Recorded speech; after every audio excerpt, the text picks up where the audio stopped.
she can improve and how good gymnast she could become. She is already a very good gymnast. I can just imagine the moves that she's able to make at this age, as you were saying, are just incredible. Right. She had a little difficulty completing her second tumbling pass, but I think that just comes with experience too. I think she had technically everything there. She's very cute dance, fits her very well. Nice choreography of the routines. All the requirements are there. Interesting, joyful routine. Kelly Meredith. Excellent job by this young lady, 11 years old. Unbelievable. Yeah, very, very nice job. Just like I mentioned, Kelly is from Edina, coached by Joan and Bob Rice. The next performer on floor exercise, I believe, will be Patty Delaney, and on the balance beam will be Tasha Sween. We saw Tasha, of course, earlier in the vault, and very successful. Right. Tasha is a very, very fine gymnast also. I personally know her since she was a very, very young lady. She has a lot of talent, and I hope that she will be able to obtain her talent and work hard and achieve her goals.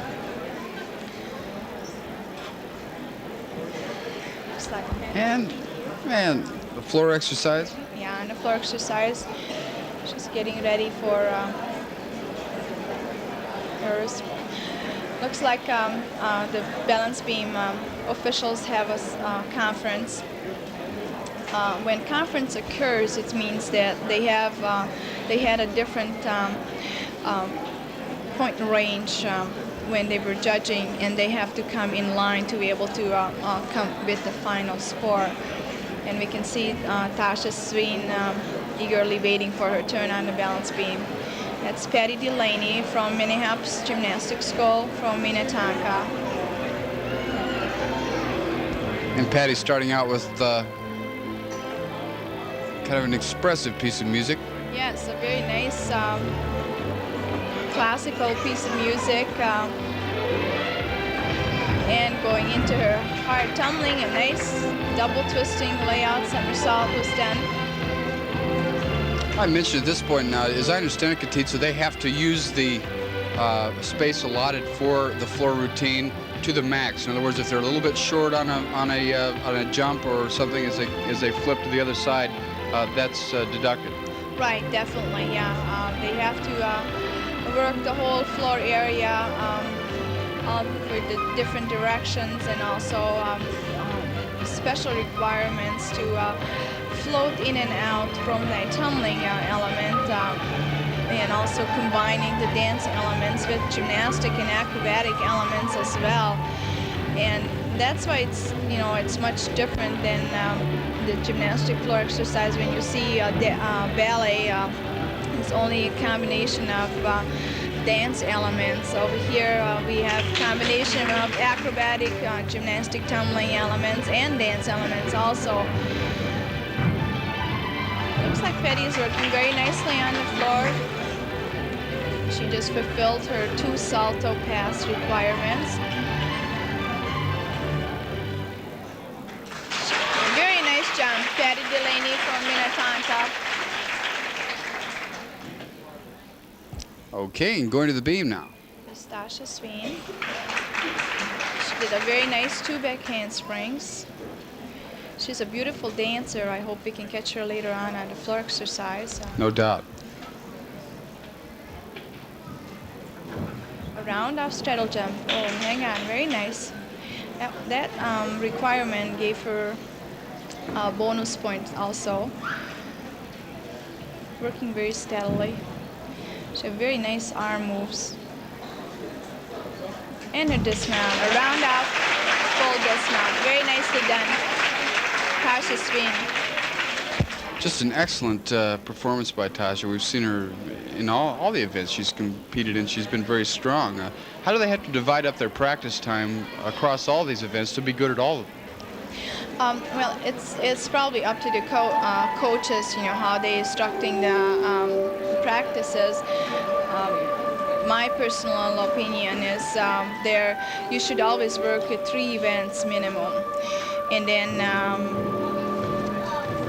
after that, you know, you alternate one event, you know, like maybe tumbling. I think this is Tracy Johnson from Kaga Gymnastics School and the floor exercise. Tracy Johnson. Very nice piece of music.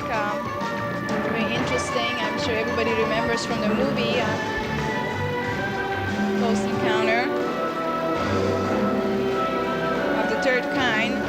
I noticed there are no vocal tunes done with voice. Mostly instrumental is the standard fare. Right, that is one of the musical requirements, that it's there's no voice allowed to use. And the floor exercise, it used to be they could only use one instrument as a musical background. Now just in a couple years we were able to change that and become using a more instrumental instrument than only one, and that really colored up the floor exercise. I think both the gymnasts and the coaches are able to do a much better job fulfilling the requirements. And this is Tracy Johnson from Kega. Really nice performance by Tracy Johnson from Kega.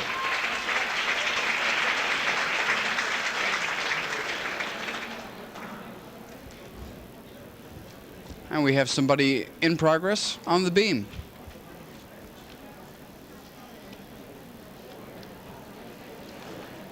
One-handed summing there. Beautiful. Walkover, I guess you'd call it. Right.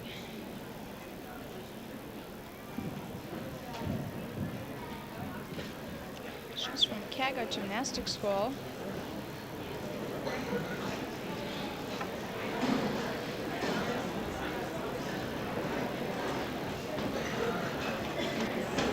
Small little balancers she had. Otherwise, she's working smoothly. It was a full turn. One of the A skills, not as difficult than others. Nice jumps. Having a little difficulty identifying this competitor.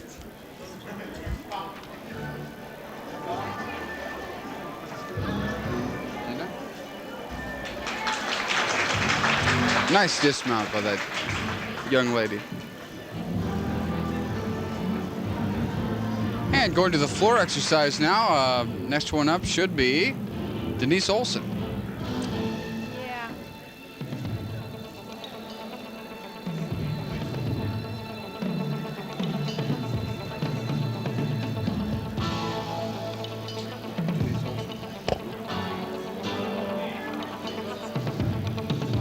Tracy.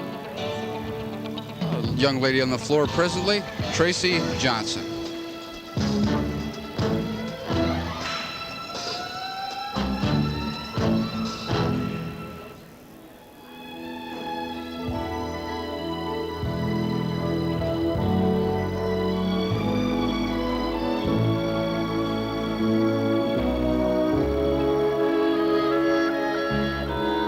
Very nice, clean routine. The expression on the gymnast.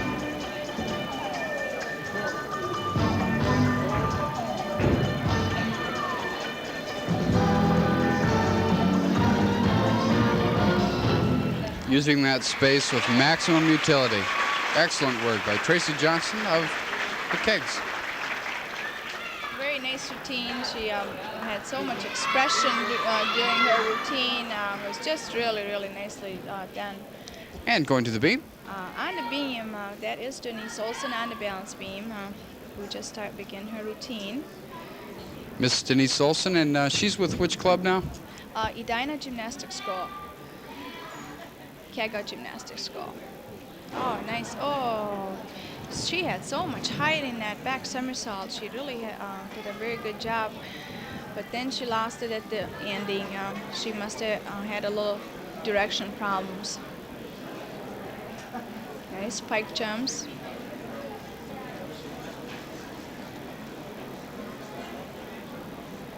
Very nice composition.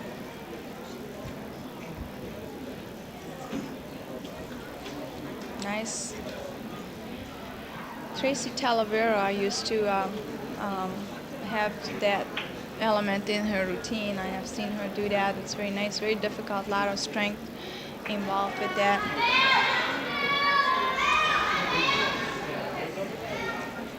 On the floor exercise, we will see Val Erickson from Kega Gymnastics School. It's nice, oh, nice somersault. And going to the floor with Miss Val Erickson.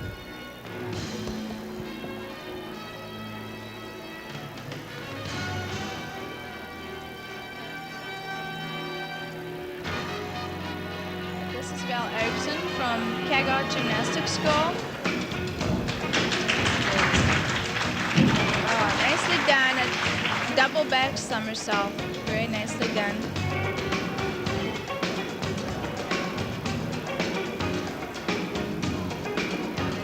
Moves nicely.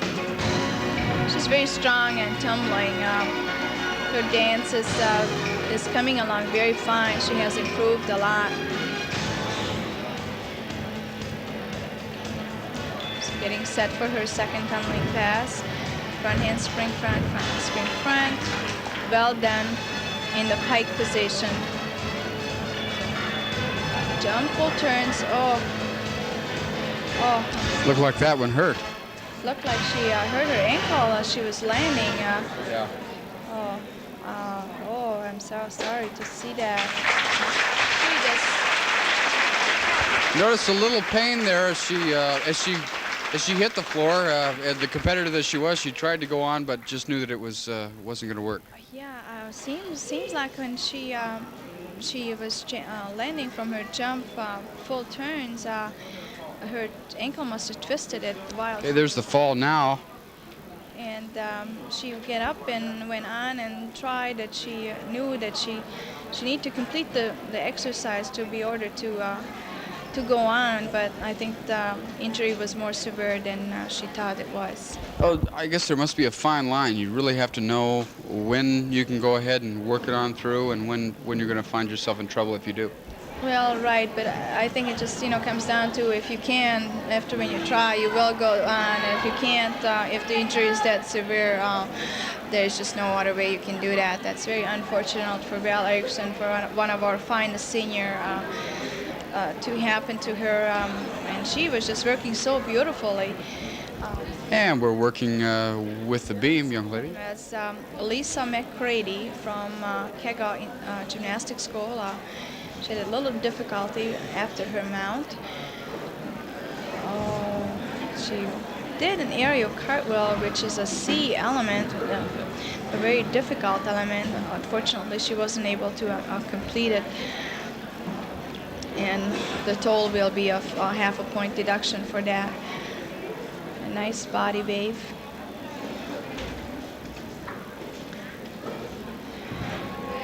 And again, she has some difficulty over there right now. The feet hit right, but the balance error was there. Right, the feet hit right, but her upper body, she was out of line. She did not have the total control over that flight series. But as you can see, some of these fine gymnasts are able to come back and hop right back on and continue the routine and try to gain the concentration for this event. Basically, what it comes down to is anything is better than not finishing the routine if you do have an error. Right, definitely. If you make a mistake, you still have to go on, just like in our life, normal life. The only way we learn from our mistakes, and then we have to still go on. We can't stop and quit in the middle of the routine. This is another very good discipline area for these young children, what they will be able to transfer later on for their life. Well, Lisa McCready, and she's going to the floor exercise right now. Looks like a familiar young lady. That is Mary Jo Mestel on floor exercise. She is from Kega Gymnastics School, and I hope that that Val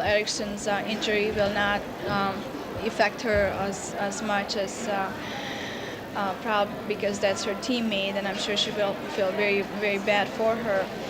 Mary Jo is a very strong point. She's a very, very beautiful dancer. I'm sure we will be able to see that. Very fine performer. Her expressions are just very joyful. Mary Jo missed out.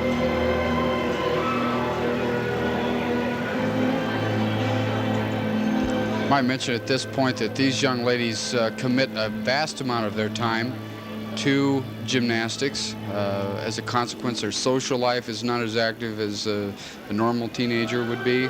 They have to sacrifice a lot of other activities that they would probably at times rather be doing than going and working out every day.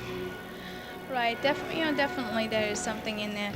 These young gymnasts you see out here, and I'm sure all the others who is in athletics, they spending so much time with their hobby and practicing in the gymnasiums or what have you in different fields. I think personally, they become maybe a better person later on in life because of gaining so much extra discipline.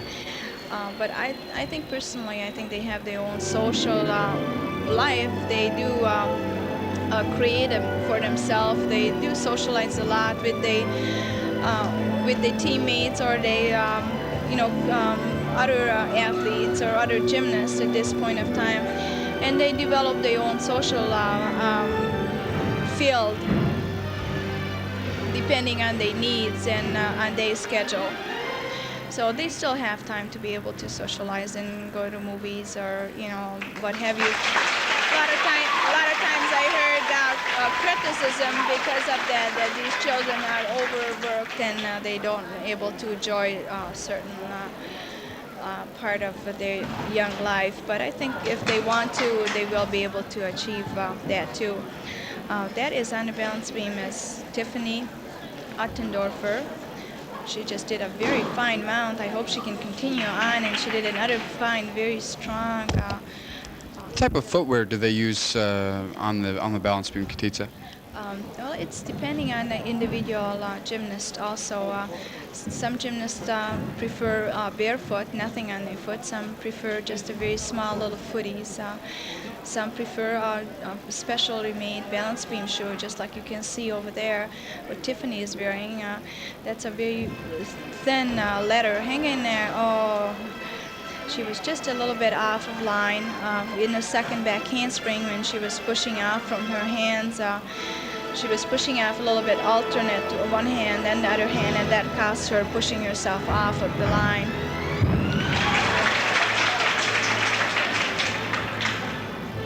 She's working very finely. Oh, splits, my goodness. Very nice. She's very strong, just like she's shown in her mount, front somersault mount, which that mount carried her all of her bonus points in there, and then she repeated another front somersault, and there she goes with her dismount, a round off layout. That was a very nicely done routine. Too bad she had that little problem there. On the floor exercise is Lulu Sheridan from Jonathan Livingston Seagulls. Lulu Schifrin, a very strong, very lithe young lady. Yeah, she's a nice dancer also. She round off back handspring, full twisting layout somersault into a very different little combination, very nicely done. She's lacking a little amplitude. I think she could be just a little bit performing her moves a little. Lulu Sheridan, a really nice performance by her. We're gonna have to take a very short break here in just a few minutes. This is the United States Gymnastics Federation region, or actually the state championships. This is George Stanfield along with Catalin Deli, and we'll return in just a few minutes.